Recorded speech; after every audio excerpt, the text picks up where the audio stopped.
What is going on, everybody? So today we're going to be talking about something super important.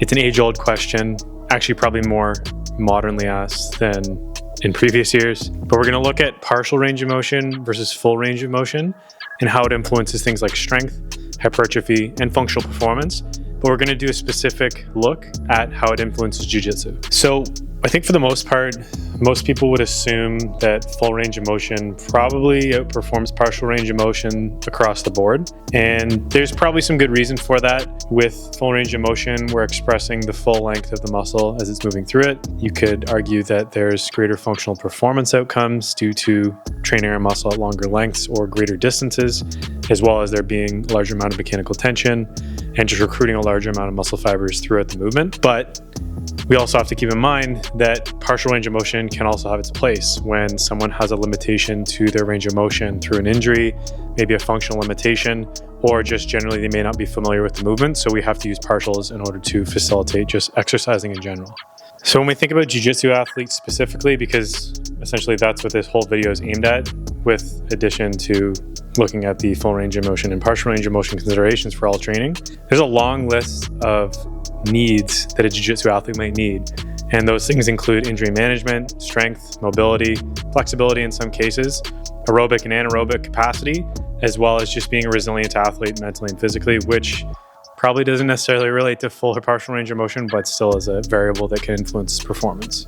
So the thing with that is that when we want to support our athletes or support ourselves as athletes in jiu-jitsu, we want to ensure that we're looking at the most current research and taking a really holistic, or not really holistic, we need to take a big picture approach and look at all the different aspects that we need to train, why we need to train them, and what we can do to kind of optimize our abilities to perform on the mat. We also want to look at the most effective training methods in order to get the best bang for our buck when we're in the gym and not just on the mat. With that being said, let's dive into our first point. We're going to be talking about strength. So strength is our body's ability to produce the maximum amount of force, period. It doesn't matter how slow it is, and we really just, that's it. We want to maximize force. So looking at partial range of motion versus full range of motion, when we take a look at some of the research reviews, and there's a small amount of them, but there's actually some really good systematic reviews and meta-analyses, which basically take a whole group of studies and they put them together and they give us some conclusions, or at least a discussion point to kind of guide us in the right direction. Majority of those studies did find that full range of motion tended to outperform partial range of motion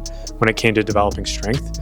But the interesting thing about this is that it is actually movement specific. So depending on the range of motion that you're training for strength, it's going to get better in those ranges of motion. So the fun thing about that is that it can be specific to where we're moving and how we're moving, which also in most cases could also mean that all fitness is good fitness in some capacity.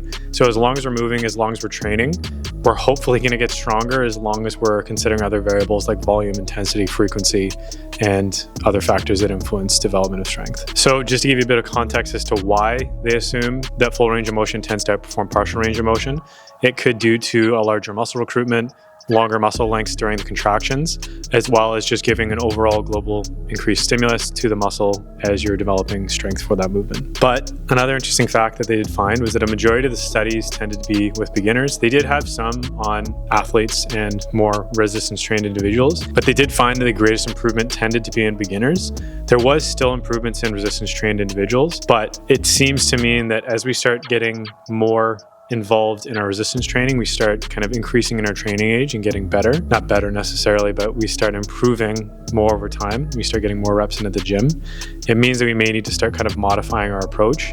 But for those beginners, it might be advisable to do something like full range of motion, especially when it comes to individuals that may not be as fit as they are initially. So enough about strength. Let's get talking about hypertrophy and how it influences things for jiu-jitsu athletes, as well as what makes the biggest difference, whether it's full range of motion or partial range of motion. So hypertrophy is essentially just the expansion of a muscle cell, and it happens due to stress being imposed on it by external factors or internal factors as well too. So again, I don't want to be beating a dead horse with this one, but it was full range of motion that tended to outperform partial range of motion, but it wasn't to as significant of a degree as you might think.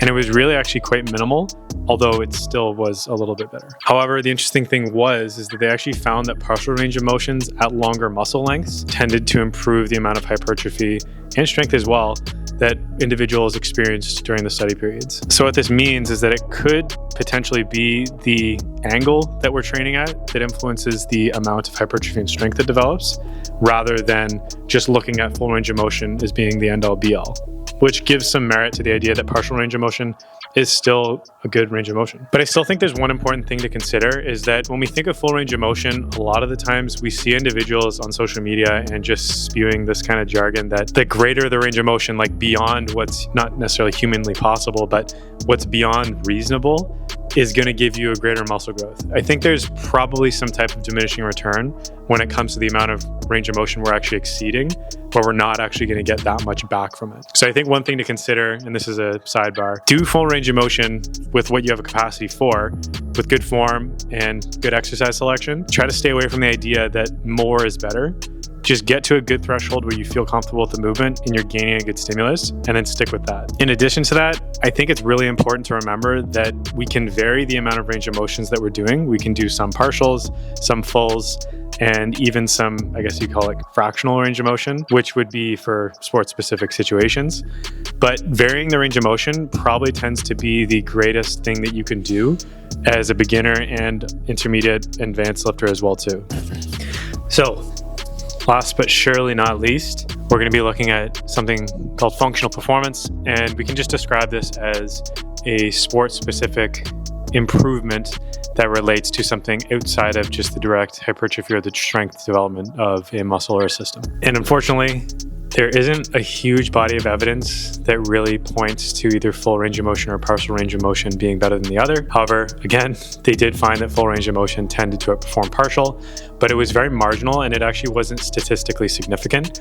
So although there was a difference, it was very, very minimal between the two. So this ultimately essentially means that when we look at things like functional performance, things for, jumping, running, sprinting, etc., anything where we're expressing a movement that's related to a sport or a function of the human body, we can look at using both ranges of motion, but being more sport specific and choosing what we're developing, the ranges of motion that we want to improve within, as well as the angles and other factors that might influence our development overall. Okay, so now that we've talked about everything, we've covered a lot of different factors. We've looked at hypertrophy, strength, functional performance, and how it relates to jiu-jitsu. From what I mentioned earlier in the video, jiu-jitsu requires a lot of factors in order to create a well-rounded athlete.